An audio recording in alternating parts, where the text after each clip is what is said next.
Hello, everybody, and welcome to coverage of Grand Prix Denver. I'm Gabby Sparks, joined by Luis Scott Vargas, and we are here in our semifinals. This is Matt Severa versus Jacob Nagro. And Luis, give us a breakdown of what we can expect to see in this matchup. This is going to be Mardu Vehicles versus White Blue Flash, and Matt is actually on the play.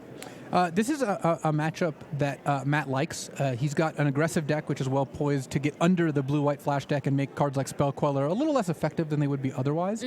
And because Matt's a higher seed, he's actually the first seed after the Swiss, going 13-1-1.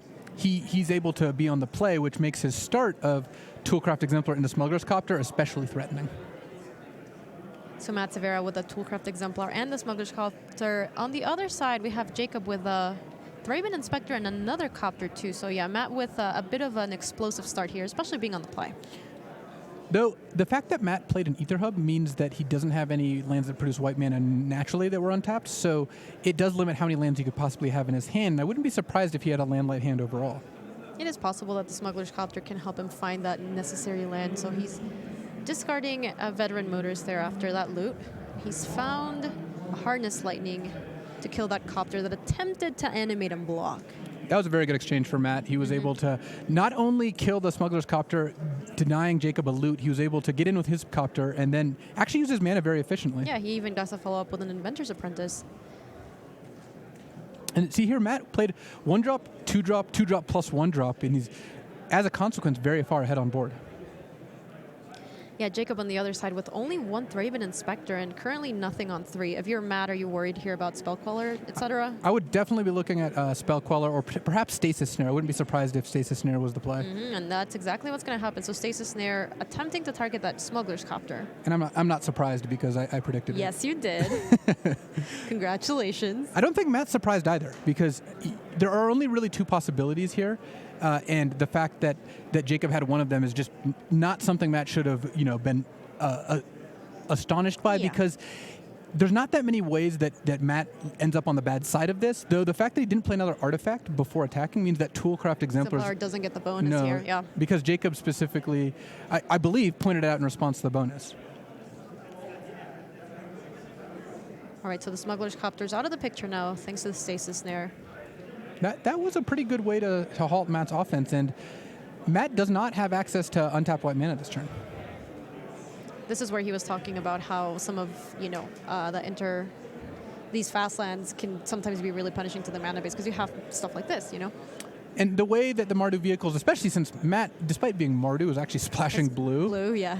The way he manages his mana base is a lot of these fast lands like Spirebluff Canal and the Concealed Courtyard, but that means that once he's got 3 lands into play, a lot of his lands enter the battlefield tapped, and yeah, that cost him a little bit this game. He didn't play a spell last turn. So Thalia, Heretic, Cathar, and it's going to run immediately into that Spell Queller. And Matt, kind of the unfortunate position of having to play into a Spell Queller, even though it's unsurprising to him that it's coming out. But because he's got access to Unlicensed Disintegration, and he might be able to rescue his Thalia and start getting into the red zone again. It looks like that is the last card in his hand. He's just going to play a Spirebluff Canal and pass. Over on the other side, we have a Reflector Mage from Jacob. Well, Jacob has successfully recaptured the tempo here. Yeah, he's... Where this looked like Matt was running away with this game, now Matt's going to need a couple turns to deploy all these threats. Inventor's Apprentice back in hand. And Jacob's actually had a pretty classic blue-white flash opening, too, of Inspector into Copter, into Stasis Snare, into Reflector Mage, Spell Queller, or Smuggler's Copter. Just a very good, efficient curve of powerful cards, which is kind of what the blue-white deck is built to do. So Matt drew a Smuggler's Copter for the turn. This also enables his Unlicensed Disintegration. Unfortunately for Matt, he's only gotten Jacob down to 14. With the start Matt had on the play, I wouldn't be surprised if he had gotten a few more hits in, but it just turned out Jacob had the right combination of answers. Yeah. And Matt, despite having a great curve, his mana base was a little bit off this game. He was forced to use Ether Hub as his first white source. All right, so that Unlicensed Disintegration does take down the Spell Queller. Back comes the Thalia, and this drops Jacob down to 11. There you see, because Matt does control that Smuggler's Copter, he also manages to deal Jacob another 3. So in a sense, the Smuggler's Copter is the one who licensed the disintegration. Yep.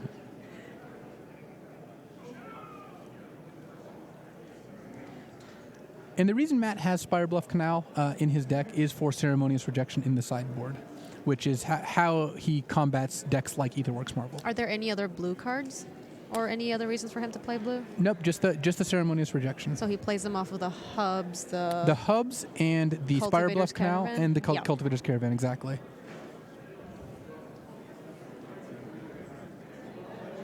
All right, so let's see. Declaration in stone, and then the Thalia is now gone.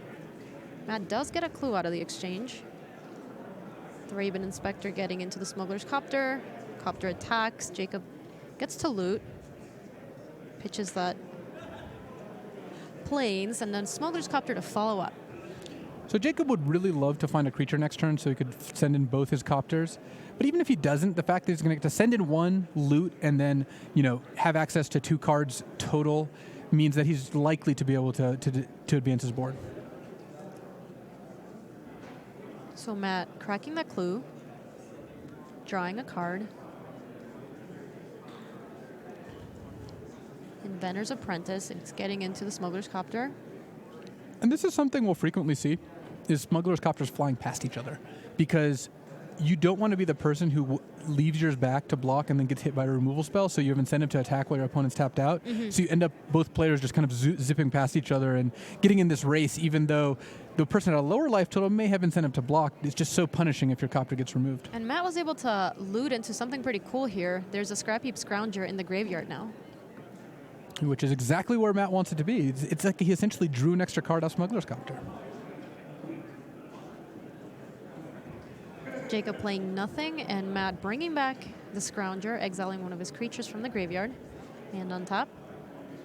So one of the reasons Jacob would just pass here is if he drew Archangel Avacyn, because that'd be a great play here. The other is that if he's just at 8, he wants to leave his Smuggler Copter back to block because he's already under so much pressure. But if his card in his hand was a brick, if it was something bad, then maybe he has incentive to loot to try to find something. But if he misses on the loot, he actually does die if Matt has another creature. So playing in this way makes a lot of sense. So Thalia, Heretic Cathar, coming down for Matt. And the reason you see a lot of players do exactly what Matt did and play Thalia pre-combat is it induces Jacob to play Avacyn or Spell Queller if he has one before Matt attacks, giving Matt more information.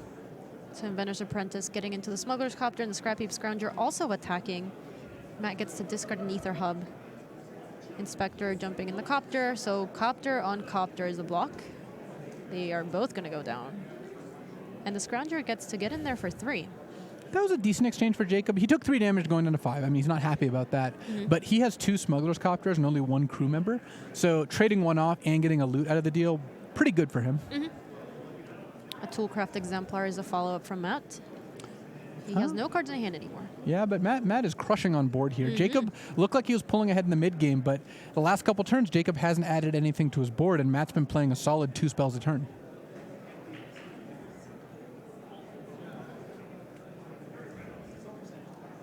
So what does Jacob need to do to stop this onslaught now? It's going to be tough because Thalia Heretic Cathar is the kind of card that really punishes you for being behind, because any creature you add to the board just doesn't do anything. And even if Jacob has something like Stasis Snare, I don't think that's going to be enough. So I think we're looking at Matt Severa being up a game very shortly here. All right, so all the creatures coming in. Yeah, the Thraven Inspector gets in the Smuggler's Copter. Gonna go ahead and trade with a Toolcraft Exemplar, and yep, that's making sure that they don't have the same sleeves, so it's not that much of a problem. Matt Severa up a game here in the semifinals at Grand Prix Denver. I like what Jacob did. He immediately just took Revolutionary Rebuff out of his deck. Did he really just snapped it off? Well, playing against a low curve deck that has a lot of vehicles, yeah, that's not really where you want rebuff. The other place you don't really want rebuff is against any deck that doesn't have Ishkana, basically. It's funny because like I said, we've been bagging on Revolutionary Rebuff throughout this weekend, but almost every time we've seen it on camera, it was just like the game-winning play, and it actually was amazing. I will admit the card does overperform. All right, moving over to Steve Rubin versus Andrew Wolbers. This is the other side of the semifinals bracket. They're still in game 1. This is Teamer Etherworks versus Blue-Red Fevered Visions. All right. Blue-Red Fevered Visions. This one kind of snuck by us. We haven't really seen this too much. Yeah, every now and then, someone sneaks into the top 8 having not gotten featured on the way there just because that's just how the rounds break. And Andrew Wolbers is playing a deck that we haven't seen much of this weekend, Blue-Red Fevered Visions, though it has the Prized Amalgam, like kind of blue-red emerge theme going on as well. We see prized amalgams and Elder Deep Fiends, doing some business here. So what Andrew Wolbers is trying to do is discard prized amalgam to cards like Lightning Axe or Cathartic Reunion, and then use Advanced Stitchwing or Stitchwing Scob to bring them back, and then emerge Elder Deep Fiends off those cards. Kind of the innovation he's got is 4 copies of Fevered Visions, which is just an effective card if you expect a lot of slower decks. Very cool. Are they in the main deck? Yep, 4 Fevered Visions in the main deck. So what do you want Fevered Visions against? Like, what kind of field do you want them against? You definitely want it against decks like Black-Green, because those decks are not as fast to take advantage of the extra cards, and they'll take a bunch of damage off of those cards. You really don't want it against decks like Red-White Vehicles, but I think that part of the reason Andrew selected his deck is that he expected to play against more of the slow deck. In fact, I would expect most people in the top 8 to have expected a lot of Black-Green Delirium. Yeah, for sure. How about against Temur Aetherworks? Are you happy to have Fevered Visions here? It's a little tricky because Aetherworks is just a deck that, if it finds its right combination of cards, just has such an overwhelming game that I wouldn't be surprised if Fevered Visions could be a pretty big liability against it. On the other hand, it does, deal a bunch of extra damage, and it fuels Andrew's plan here. All right, this is big game. So after a couple of exchanges, Steve Rubin actually found the last land to cast this Emrakul. So despite Steve being at 2, he does have an Emrakul turn incoming, which could be a pretty big impact here. All right, and Andrew discarding a couple of lands there to get back his Scob, and this is before his turn still. Yeah, we'll see if it's at the end of Steve's second main phase. It looks like it actually isn't. It looks like he got it back during Steve's end step, so that his prized amalgam did trigger. It will come back at the end of this turn, but it's not in play during the Emrakul turn. So what can Steve do here with Andrew's turn? Emrakul can eat an Elder Deep Fiend. That much is pretty clear. Or an Advanced Stitchwing, possibly. Ishkana can eat a Stitchwing Scob. Or you can maybe do a double block of some kind and then assign damage, poorly for Andrew. For Andrew, yeah. You could potentially kill a Wandering Fumarole off. Is there anything else that's relevant in Andrew's graveyard? The Amalgam and... It looks like just the Amalgam, which is coming back. Yeah. One reason Steve might want to play that Mountain, it looks like he did, is Andrew actually wants just cards in hand to discard to his Scobs. Yeah. So just by playing the Mountain, it's actually worse for him. Yeah. It's counterintuitive. That's pretty cool. Interesting interaction. All right, so Steve lining up some blocks. This game is definitely not over, despite Emrakul hitting, because remember that Prized Amalgam's coming back end of turn. Steve can kill off a couple of Andrew's creatures, but he can't kill off all of them. And Steve is at 2 against a deck that has 3 Fiery Tempers in it. So you could, at some point, Andrew could just draw a Fiery Temper and just point it at Steve. All right, so it looks like the Advanced Stitchwing and both Stitchwings are starting to attack. And it looks like this still might be a little bit of time. So let's move back over and see our main matchup, Matt Severa versus Jacob Nagro. So they're off to the races here, Toolcraft Exemplar versus Smuggler's Copter. And let's see what Matt can do on turn 2. No follow-up. No Smuggler's Copter, so an unfortunate start. But I think Matt may have a Harness Lightning, so he was really hoping Jacob would end up attacking with that Smuggler's Copter, or trying to, because then Matt could have used his turn 2, but Matt's just not going to be able to spend any mana on turn 2, which is unfortunate for him. So there's a third land.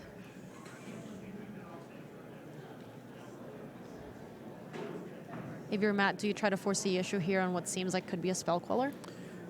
Well, it depends on the composition of Matt's hand. What he really would love is just like a Thraben Inspector or a Toolcraft Exemplar, a 1-drop, so he could just play it, and then if Jacob Spell Quellers it, not a big deal. But tapping out and inducing a Spell Queller is just a lot less exciting. Yep, and it was snapped off immediately by Jacob.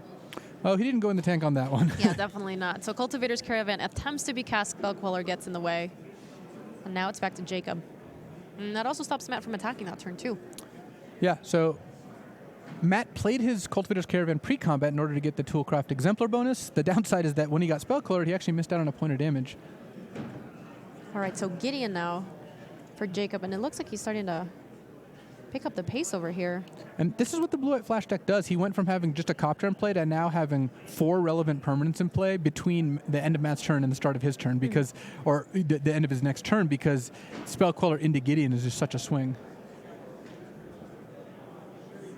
So it does look like Matt has a Gideon of his own. And of note, Jacob did not attack last turn. He chose to leave all his creatures back. likely to protect Gideon. Maybe he was worried about Matt playing a removal spell on whatever he left untapped and then attacking the Gideon with the Toolcraft Exemplar. Is that how much you think he values Gideon in the matchup? I think that Jacob was concerned of Matt stringing together especially an unlicensed disintegration plus an artifact or something along those lines. Okay. So that Harness Lightning takes down that Spell Queller. Back comes a Cultivator's Caravan, and this allows Matt to play a Thalia this turn. Ooh, efficient turn. Harness Lightning to gain a mana by getting your Cultivator's Caravan back. It was efficient.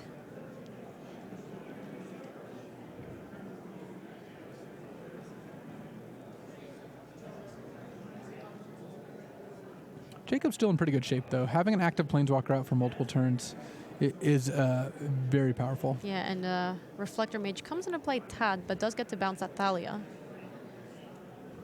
Get another Knight, and pass back to Matt. Still no attacks with that Smuggler's Copter. Jacob not interested in acquiring illicit goods here. Do you think Jacob should be, is it correct for him to play it? He's almost playing the control player, kind of? Yeah, Jacob is leaning on Gideon pretty hard, and I think trying to maximize the odds of Gideon surviving. And I like the no attack this turn because if he, let's say, attacked with Smuggler's Copter, he'd have just one lone token untapped, and then Matt could go crew Cultivator's Caravan with Toolcraft Exemplar, kill your untapped token, kill Gideon. Mm-hmm. I think last turn I would have been more inclined to attack because it looked a little bit safer because Matt didn't have enough power in play to kill Gideon, but this turn I do like the conservative line that Jacob has taken. So 5 mana available for Matt right now.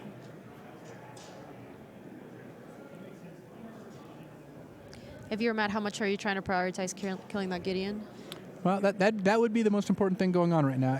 If Gideon makes 3 more Knight tokens, it's going to be really hard to win this game. At some point, Gideon might threaten to Emblem. And one of the drawbacks of draws like Matt's that do not involve Smuggler's Copter is Matt has multiple lands in hand that he doesn't really want. So he's actually a bit flooded, which for a deck that has such a low curve that's a real liability. Yeah. Playing yet another land. Looks like he has Harness Lightning as an option, that Thalia that can't be played yet. And Harness Lightning does keep the Smuggler's Copter back, but it doesn't really give Matt an opportunity to get a great attack. And he can attack with the Cultivator's Caravan, again, crewed by Toolcraft Exemplar after the trigger resolves. And that'll force Jacob to chump with a Knight, but that's not the end of the world. So it looks like Matt's playing that Gideon, but is immediately embleming? And that's kind of a concession to the fact that Jacob has so many attackers in play. Any other usage of Gideon would likely lead to Gideon dying on Matt's next turn, so he might as well get the value out of it now. So Cultivator's Caravan is going to start attacking. Knight jumps in front of it. No damage for Jacob, and we're going to see a pass back to him. And this is the turn where I would expect Jacob to get a little bit more aggressive. Especially he's got another Reflector Mage in hand. Even bouncing Toolcraft Exemplar, makes it that much less likely Gideon ends up dying. Yeah, so it looks like he has a land, the Reflector Mage in hand. Let's see how aggressive he wants to get. Also a lot of options with Gideon. I mean, this is one of the reasons Gideon's so strong. You kind of turn on a dime. You go like, oh, make a Knight. All of a sudden, +1, attack you for 10. Yes. All right, so it looks like the Reflector Mage is crewing that Smuggler's Copter, and Gideon also getting in. Jacob looting away that land, and his follow-up is going to be a Reflector Mage bouncing that Exemplar. And note that Jacob used Reflector Mage to crew instead of the Knight because he anticipates chumping Cultivator's Caravan with the Knight. He'd rather chump with the Knight instead of the Reflector Mage. So normally you would not crew with your better creature, but in this case he doesn't think whatever he leaves back is going to survive. He knows he's leaving it to die, basically. He also has 2 creatures available in case something happens to one of them. Yeah, Matt would need 2 removal spells plus a way to crew Caravan in order to kill that Gideon here, which it seems somewhat unlikely.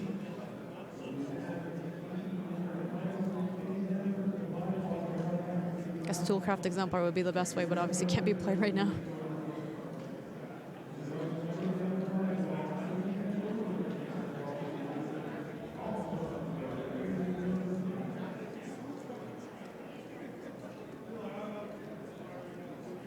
What other pilots does Matt have that he could have here? Scrap Heap Scrounger is one of the eligible targets. Thalia can crew it too.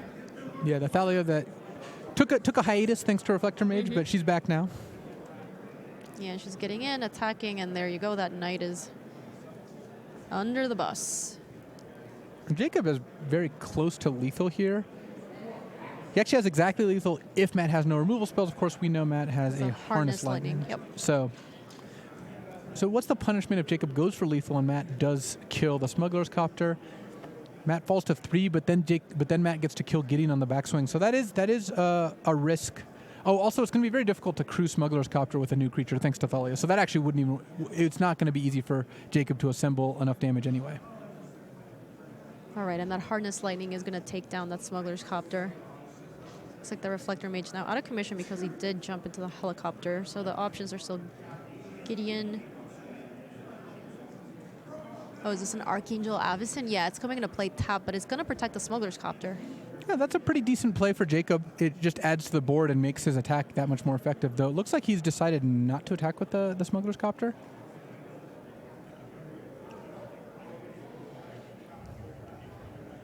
All right, let's see what Matt Severa can do to try to stabilize. Now facing this board of Gideon, Archangel Avacyn, and a bunch of pilots and vehicles. Jeez. And if Matt can't kill Avacyn, and he kills anything else besides Gideon, of course, Avacyn gets very angry, and we'll go ahead and purify a lot of Matt's board.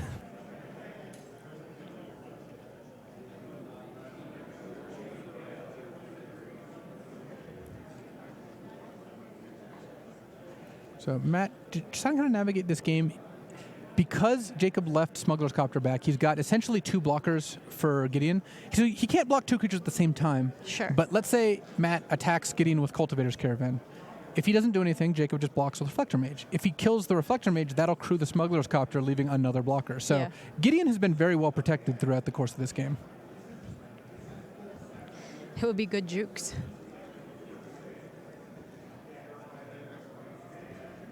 All right, Sky Sovereign. All right, and I'm getting an update also that in our other match, Steve Rubin is up a game. Wow, so Steve Rubin, despite being at 2 life, ended up pulling that game out. Looks like he pulled it out. That is a cool thing about Marvel. The other cool thing about Marvel is sometimes it plays 36-turn games that involve 17 Emrakuls.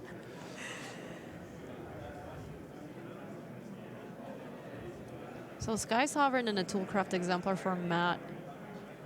And now he's still facing this very menacing board. This is able to nug Gideon down 3 points. Especially now that Jacob has Stasis Snare in hand, it's going to be really hard for Matt to stabilize here, especially because I think the Sky Sovereign's going to attempt to block. Yeah, and then the Stasis Snare is going to take it out of commission. It has malfunctioned, and these players are going to go into Game 3. I predict that the semifinals will end faster than Steve Rubin's Game 3 ended last round. The entire semifinals will be of less time took. That game was insane.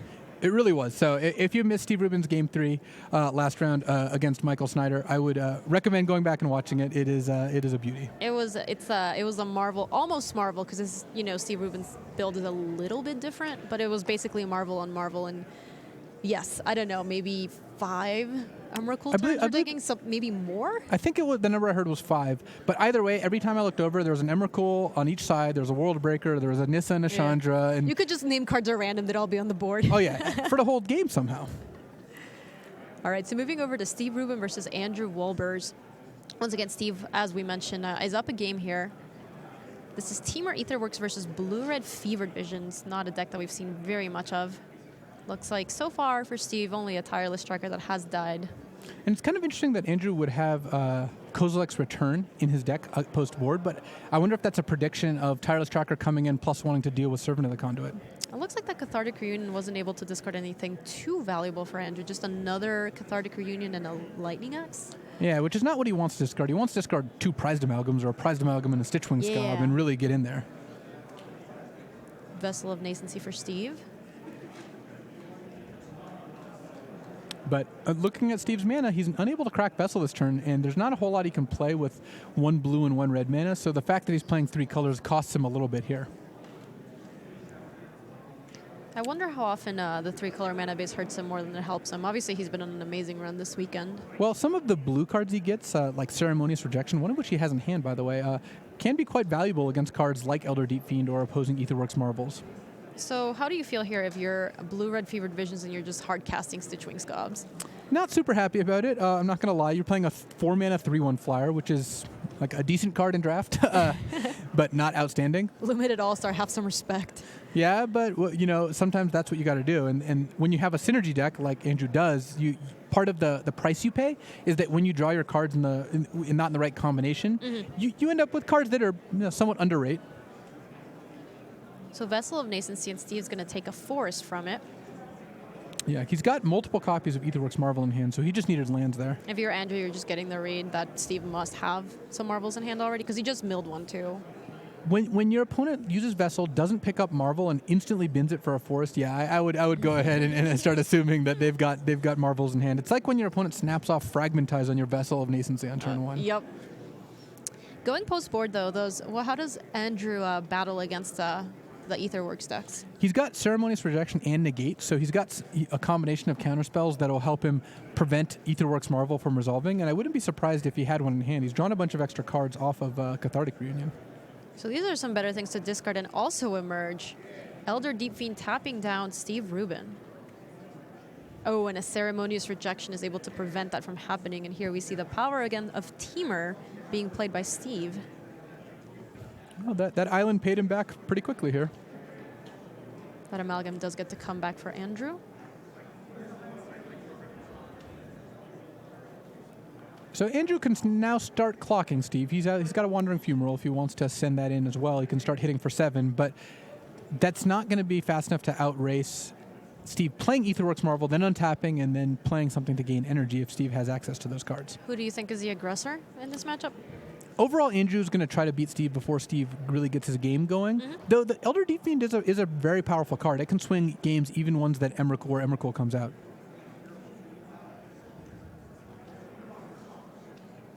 So Steve Rubin down to 13. 2 energy currently.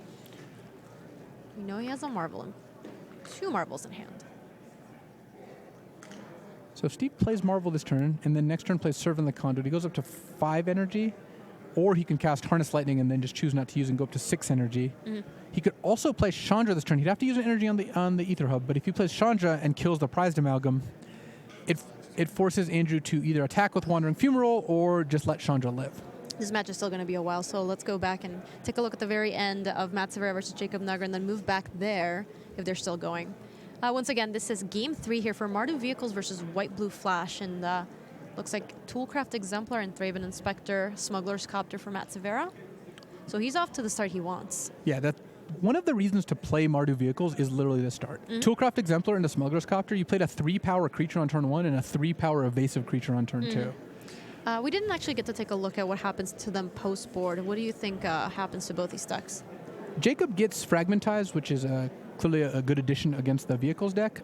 And he maybe wants Fumigate, though I would even be surprised how effective that is against a deck with Vehicles and Planeswalkers. So for the most part, I think that Jacob gets minor additions, and then Matt Severa gets Sky Sovereign if he likes, and potentially Gideon or Galvanic Bombardment, depending on what he wants his curve to look like. It's almost more what he wants his casting cost to look like than really his cards themselves. How important is it to be on the play?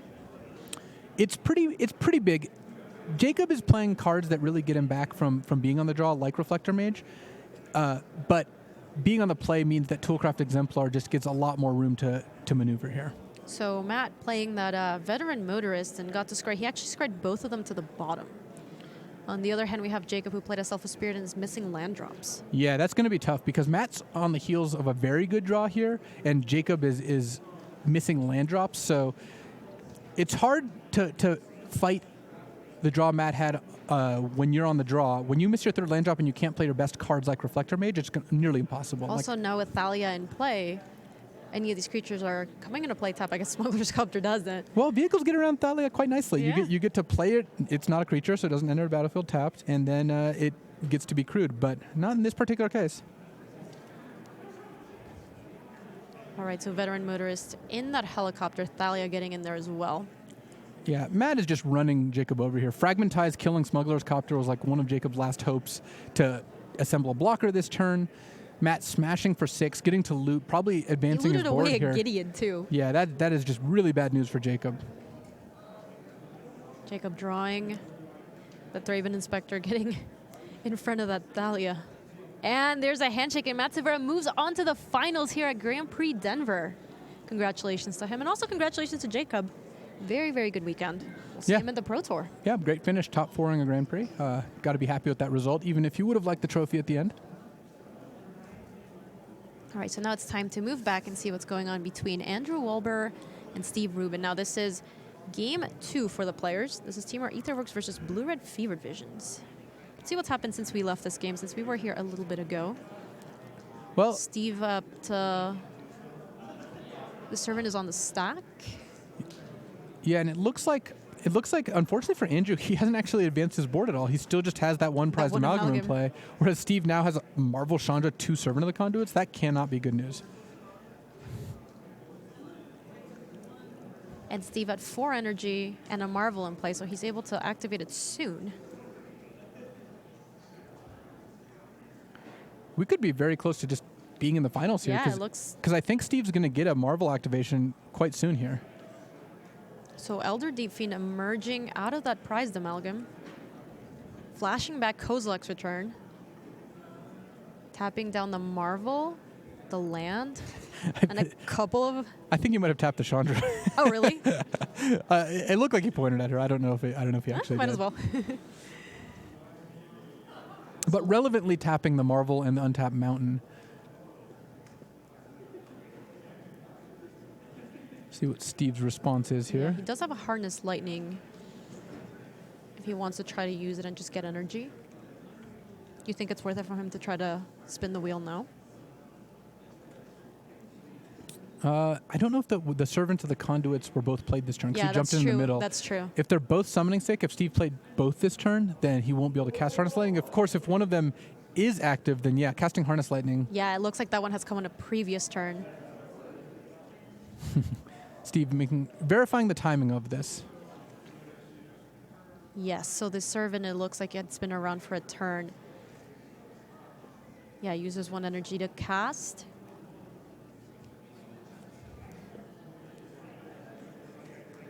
Oh, instead... Oh, so it looks like Steve's going to take the more conservative line and just use Harness Lightning potentially. To kill the Elder Deep Fiend. Well, he should, yeah. So he goes up to 8 energy after because he got 2 off the Servants, and then uses 6 of it to kill the Elder Deep Fiend, thus keeping Chandra alive. And this does leave Andrew with pretty much nothing also. Andrew can tap out on his turn to use Wandering Fumarole to kill that Chandra, but then he's not advancing his board. Steve goes up to 3 energy, and there's a lot of cards he has that can let him use the Etherworks Marvel next turn. Let's see if Andrew has anything relevant in the graveyard. I think there's one of the Stitch Wings in there too. Yeah, I believe he still has the Stitch Wing from a few turns ago. So he found a Vessel of Nascency. This could get him a ticket to spin the wheel again. So ticking up with Chandra, it's a negate. Well, not a whole lot you can do with that. So this is going to hit Andrew for 2. Down to 18. And a Vessel of Nascency. So can Steve... Yeah, if Steve hits Woodweaver's Puzzle Knot, because he goes up to 3 energy off sacking the Vessel, he can use Marvel right away. If he doesn't hit the Puzzle Knot, maybe he can hit something like... Even if you hit something like Servant of the Conduit, that would be a pretty good start. Land, Ishkana. Nothing that helps this turn, but he can set up for later turns. Ishkana's pretty good. She'll do some work, and I think that Ishkana is the reason that Andrew has Kozilek's Return in his deck. He wants to use Elder Deep Fiend, trigger Kozilek's Return, wipe out all the spiders, and then attack past them. It looks like Andrew going to be returning. Discarding some cards, getting back that Stitchwing Scob, and comes back the Amalgam as well. Steve's at a somewhat inconvenient life total for Andrew. Andrew can attack Steve down to 3, but then Steve gets to play Ishkana. Andrew could kill Chandra, but that will give Steve a lot of extra life to play with. All right, so that does drop Steve down to 7. Though Andrew did keep all his mana untapped, which may signify another Elder Deep Fiend or potentially a counterspell of some kind. Would he have used it on upkeep, or I guess maybe he's still thinking about doing it? Looks like that's what may be happening. I think he... Yep, and there's another Elder Deep Fiend coming out of that Amalgam. Tapping the Marvel. 2 lands. All those 3 lands. And not a whole lot Steve can do here. I think this might actually send the players into a game 3.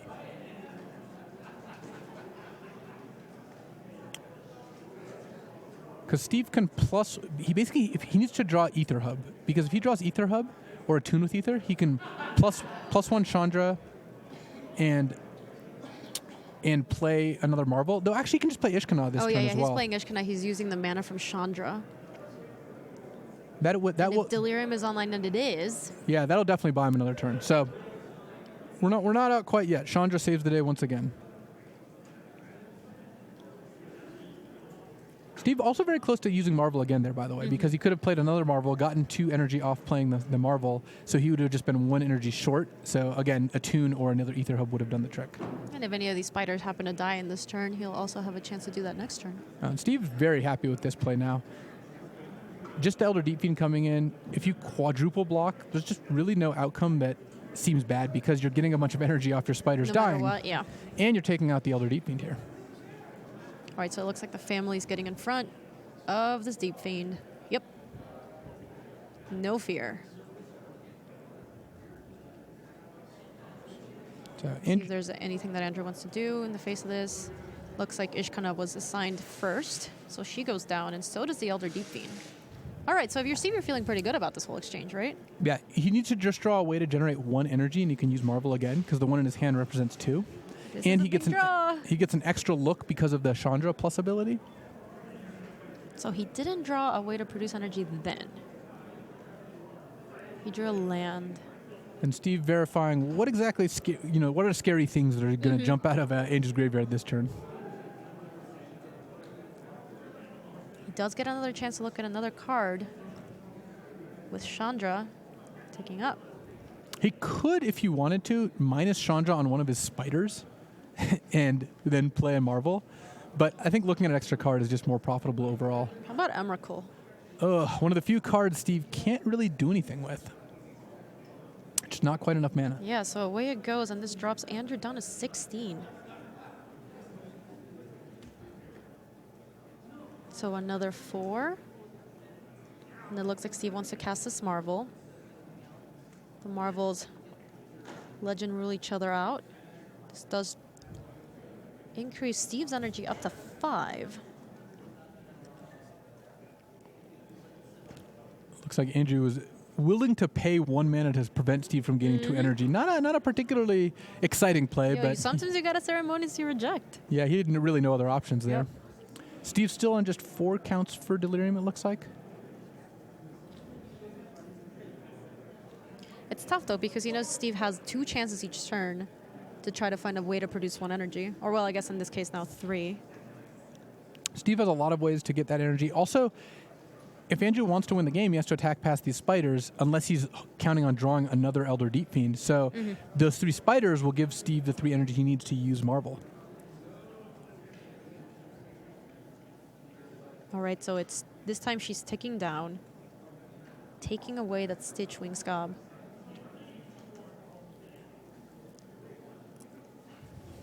Two, and a Servant of the Conduit. Well, in our quest for energy, we have found a Servant of the Conduit. Getting close. We're at 5 now.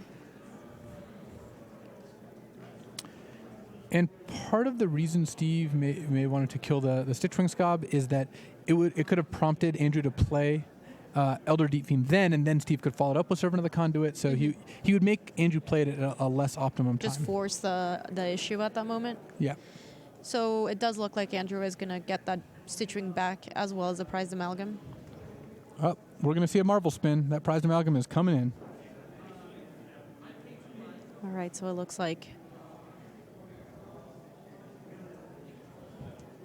Steve counting up how many lands he has. So it looks like these spiders. Basically, Steve's trying to decide whether he wants to. Is it worth it to kill it?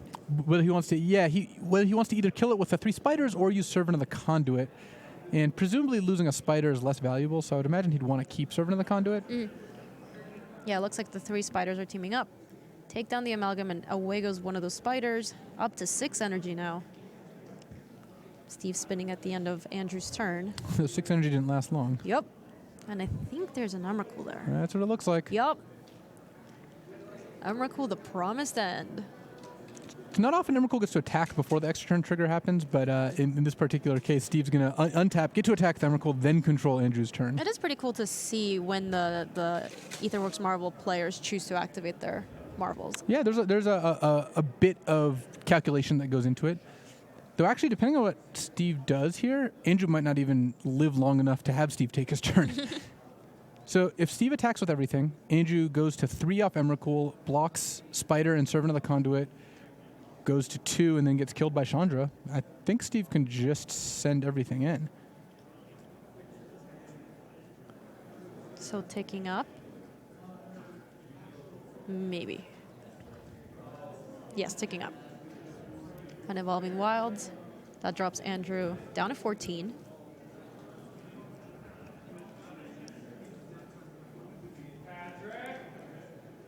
All right, and here comes Emrakul. 2 spiders, everybody's in. Yeah, and I think... And we are 1 attack away from Steve Rubin being in the finals. Does Andrew have anything? Didn't have an Elder Deep Fiend. That was one of the ways he could potentially survive. Mm-hmm. And there's a handshake, and Steve Rubin moves on to the finals here at Grand Prix Denver. Congratulations to him. And that's going to do it here for the semifinals. But don't go anywhere. We will be back with the finals after these messages.